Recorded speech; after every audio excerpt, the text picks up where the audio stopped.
নীতির কথা বলছেন, বা বিজেপি বলছে তারা আসলে কর্মসংস্থান হবে, বা যে বিষয়গুলো, সেক্ষেত্রে কংগ্রেসের এই বছরে এই একলা চলো নীতি, বা এই যে আপনারা বিভিন্ন জায়গায় যে প্রচারে নামছেন, 5 ইস্তেহারে দিয়েছেন, তা কি কোনোভাবে আপনাদেরকে প্রভাব ফেলতে পারবে? মানে গ্রাফ উঠতে পারে উপরের দিকে মনে হয়?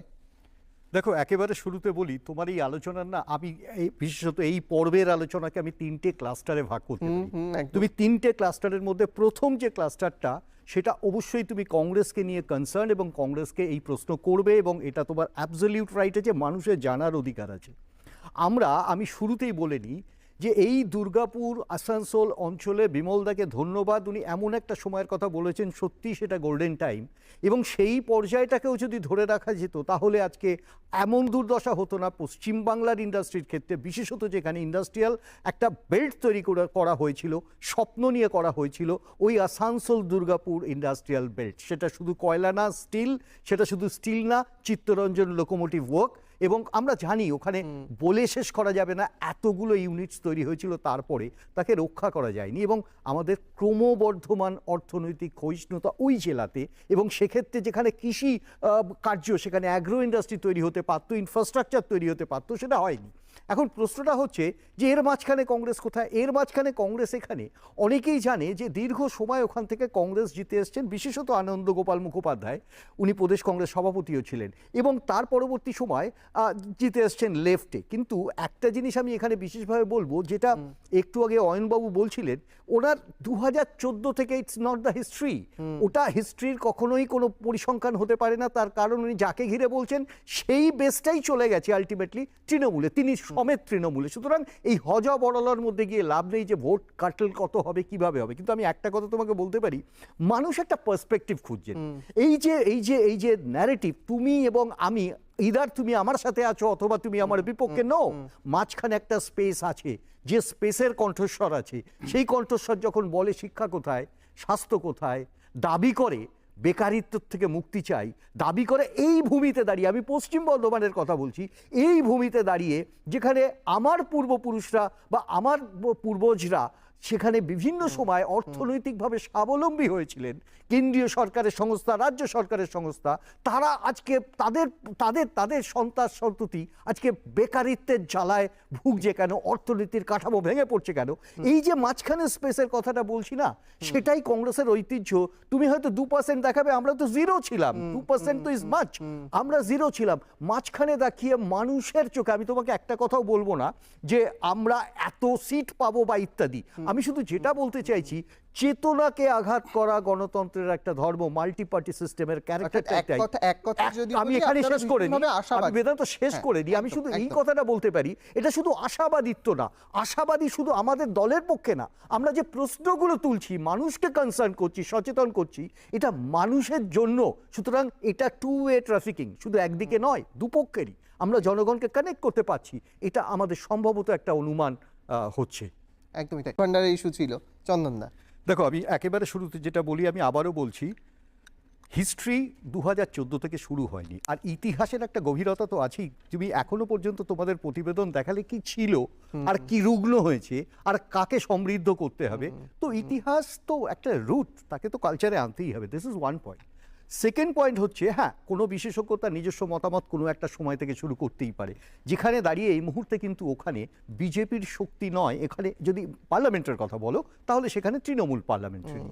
সুতরাং আমি ওই প্রসঙ্গে যাচ্ছি না। আমার যেটা মূল ফোকাসের বিষয়, আমি তোমাকে আগেও বলেছি যে মাল্টি পার্টি সিস্টেম মানে সবাই জিতবে না, মাল্টি পার্টি সিস্টেম মানে কেউ অপ্রাসঙ্গিকও না। এটা যদি হয়ে থাকে তাহলে তার ইন্টারপ্রিটেশনের একটা ব্যাপক গলদ আছে, এটা প্রমাণিত। আমি এই কারণে আমি একটা হুইসলিং করেছিলাম, সেটা হচ্ছে তুমি কর্মশক্তি, কর্মযোগ্যতা তুমি কিভাবে কম্পেয়ার করবে? তুমি একটি রাজ্যে ঘোষণা করছো বেকার ভাতা দেব 5 বছরের জন্য, you are identifying your failure. তুমি তো প্রমাণ করে দিচ্ছ যে বেকারের সংখ্যা এত। আমরা মাইগ্রেশন নিয়ে প্রশ্ন তুলেছি, ব্যাপক রকম শিল্প উন্নয়ন ব্যাহত হয়েছে, বিভিন্ন জায়গায় তোলাবাজি করা হয়েছে, বহু শিল্পপতি তাদের কাছে রিপোর্ট করেছেন, সরকারের কাছে কোনো সুরাহা হয়নি। ডানকুনি তার এক্সাম্পল তুমি জানো। এরকম একটি জায়গায় দাঁড়িয়ে যদি আমরা এই প্রশ্নটা তুলি যে তারপরে যখন বেকার ভাতা দেওয়া হচ্ছে সন্তুষ্টিকরণ ভাতা, এর বাইরে তো কিছু না, তাও 5 বছরের জন্য, you are killing 5 precious years. এই মাঝখানে 5 বছরটা মূল্যবান সময়টাকে তুমি কিল করছো, বিকজ এই জায়গাটাতে স্টাইপেন্ড দিয়ে সন্তুষ্টিকরণ করছো, অথচ শিল্পের কোনো নীতি নেই, ল্যান্ড ব্যাংক পলিসি নেই। Equally at the same time তুমি কেন্দ্রীয় সরকারও 12 বছর, অর্থাৎ 14 না, তৃণমূল এসছে 2011, কেন্দ্রীয় সরকার 12 বছর ধরে। তুমি আমাকে বলো তো, পশ্চিম বর্ধমানে যেখানে অলরেডি একটা শিল্প উন্নত জায়গা ছিল, রুগ্ন হয়েছে, তো তাকে রিকোর্সিং করা যেত বাই পলিসি। ওখান থেকে যদি বিজেপিকে জিতিয়ে থাকে, তৃণমূলকে জিতিয়ে থাকে, কেউ এটাকে সঠিকভাবে পরিচালনা করতে পারেনি। শুধু আমি বলছি না সারা বাংলায়, শুধু ওই অঞ্চলটুকুকে ডেভেলপমেন্টের জন্য যেখানে ইনফ্রাস্ট্রাকচার রেডি, সেখানে দাঁড়িয়ে কেন্দ্রীয় সরকারের নিজস্ব ইন্ডাস্ট্রিয়াল পলিসি কি, এমপিরা গিয়ে কি করছেন, কি বলছেন, এই প্রসঙ্গ থাকবে। আর কৃষির ক্ষেত্রে বলছি, আটারলি ফেলিওর একটি ডিস্ট্রিক্ট, আটারলি। তার কারণ হচ্ছে ওখানে সম্ভাবনা থাকতেও, যেখানে একটা ওয়েল কম্বিনেশন ছিল, একদিকে এগ্রিকালচার আর একদিকে ইন্ডাস্ট্রি। চন্দনদা একদম কর্মসংস্থানের ইস্যু, কয়লা খনির ইস্যু, কয়লা শিল্পাঞ্চলের ইস্যু বা শিল্পাঞ্চলের ইস্যু, শিল্প নিয়ে আপনাদের ভাবনা কি? না দেখো, শুধু শিল্প নিয়ে না, শিল্প নিয়ে আমরা যখনই পশ্চিম বর্ধমানের কথা তুলবে, তখন শিল্প অবশ্যই একটা পার্ট অফ দি গেম হবে এখানে, বা part of the talking point হবে এখানে, কোনো কিন্তু নেই। কিন্তু একটা জিনিস আমি যেটা বারবার বলছি, শুধু শিল্প না, শিল্পর সাথে আছে শিক্ষা, শিক্ষার সাথে আছে সামাজিক মানোন্নয়ন, আর এগুলো সব কিছুর সাথেই জড়িয়ে আছে ব্যবসা বা চাকরির সুযোগ, অর্থাৎ অর্থনৈতিক কাঠামো। একটা জিনিস আমাদের বুঝতে হবে, সেটা হলো বাংলায় আমরা যে সময়টার কথা বলছি, that was the golden time, আমি আবারও বলি। কিন্তু সেম টাইম তার পরবর্তী সময় ক্ষয়িষ্ণু হয়েছে কোথায়, এবং সে ক্ষয়িষ্ণু যদি রাজনৈতিক কারণে হয় তাহলে আরও বেশি দুর্ভাগ্যের। আমি তোমাকে এই কারণে এই কথাটা বলি, একটা রাজনৈতিক দল, আমরা 56 বছর ভারতবর্ষের শাসন ক্ষমতায় থেকেছি, তারপরে কোয়ালিশনে থেকেছি, এবং তার সাথে সাথে আরেকটি ঘটনা আছে, সেটা হলো পশ্চিমবাংলায় প্রায় 30 বছর আমরা একেবারে শুরুতে ক্ষমতায় ছিলাম। এবং মূলত একটা জিনিস বুঝতে হবে, এমন একটা সময় ছিল যখন কংগ্রেসের টিকিটে কেউ হারাবার চেষ্টা করলেও হারতো না, প্রশ্নটা সেখানে নয়। সুতরাং কোয়েশ্চেনটা ঐতিহাসিক, আজকে 2%, এটাও একটা ক্ষয়িষ্ণুতা, আগামী দিন আবার তাকে রিসার্জেন্স করা হবে। কিন্তু আমি তোমাকে যেটা বলি, পলিটিক্যাল পার্টিতে আমরা যখন কনস্টিটিউশনে মাল্টি পার্টি সিস্টেম রেখেছিলাম, তখন আমরা জানি ইস্যুটা তৈরি হবে, অর্থাৎ যে পার্টি হোক তারা ইস্যুটা তৈরি করবে, মানুষ কনভিন্স হবে, তাদের ভোটাধিকার আছে, তারা ভোট দেবেন। কিন্তু একটা জিনিস হচ্ছে, এখানে দুটো ঘটনা ঘটে গেল এইবারের নির্বাচনে, বিশেষত যেমন আমরা একা নির্বাচনে লড়ছি, এটা যেমন একটি ঘটনা। তার কারণ আমরা আমাদের প্রেজেন্স, আমরা প্রমাণ করতে চাই যে আমাদের প্রেজেন্স, যেটা আমরা দীর্ঘ সময় থেকেছি, সেটা প্রত্যেকটা স্তরে, ব্লকে আমরা অন্তত সেখানে আমাদের প্রেজেন্সটাকে ফিল করতে চাই। কিছু জায়গায় আমাদের শক্তি আছে, কিছু জায়গায় আমরা যথেষ্ট শক্তিশালী নই, স্বীকার করতে অসুবিধা নেই। এখানে দাঁড়িয়ে আমরা শুধু মানুষের ইস্যু আমাদের পোর্টফোলিওতে আমরা তুলতে চাইছি। দ্বিতীয় প্রশ্নটা হচ্ছে, মাল্টি পার্টি সিস্টেমে ছোট হোক বড় হোক, কার কত পার্সেন্টাইল, তার থেকেও বড় প্রশ্ন বিলিফ। মানুষ বিশ্বাস করছে কি, যে তৃণমূলের শাসন গত 15 বছর তাদের সুখ দিয়েছে, সমৃদ্ধি দিয়েছে, বেকারিত্ব থেকে মুক্তি দিয়েছে, প্রমিসগুলো রাখতে পেরেছে। আবার 2014 যে সরকারটি এসছে, 2 কোটি বেকার থেকে আরম্ভ করে পুরো ইনফ্রাস্ট্রাকচারটা তৈরি করব, যে প্রমিসেসগুলো করেছেন, এবং সিকিউরিটি রিজন সেখানে বড় প্রশ্ন আছে, আমি আলোচনায় যাচ্ছি না। কিন্তু আমি তোমাকে শুধু পশ্চিমবাংলার ইস্যুকে নিয়ে আমি নিশ্চয়ই সারা ভারতবর্ষ ঘুরবো না।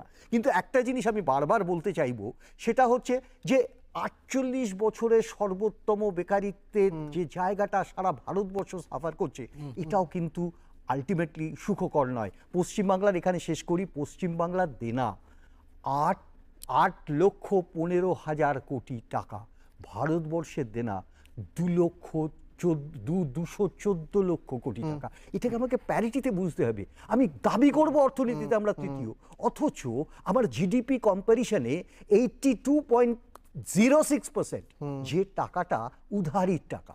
সুতরাং আমাকে বুঝতে হবে, উই আর নট ব্যালেন্সিং। চন্দনদা দেখো, আমি তোমাকে প্রথমে যেটা বলি, সেটা হচ্ছে, দেখো, নির্বাচনের ক্ষেত্রে সকলেরই একটা ম্যানিফেস্টো থাকে, এবং প্রত্যেকটা ক্ষেত্রে কিছু কিছু গ্রুপ থাকে, ক্লাস্টার থাকে। অর্থনীতি এখানে একটা বড় ক্লাস্টার, ইন্ডাস্ট্রিয়াল পলিসিকে অর্থনীতির সাথে মিলতে হবে, অর্থাৎ স্কেচ আউট করতে হবে, যেখানে তুমি ইমপ্লিমেন্ট করবে। আমি একটা কথা বলি, দেখো, ডাবল চাকরি দেবো, এ তো মুখের কথা, এগুলোকে বাদ দাও। আমরা এখানে বেঙ্গল ইন্টারন্যাশনাল সামিটগুলো দেখছি, ওয়ার্ল্ড সামিটগুলো দেখছি, যেখানে আমরা দেখেছি এখনো পর্যন্ত যে কটা সামিট হয়েছে, সামিটের সংখ্যাটা কত? সামিটের সংখ্যাটা 9, এবং কত টাকা খরচা হয়েছে পার সামিট? অ্যাভারেজে 400 কোটি টাকা।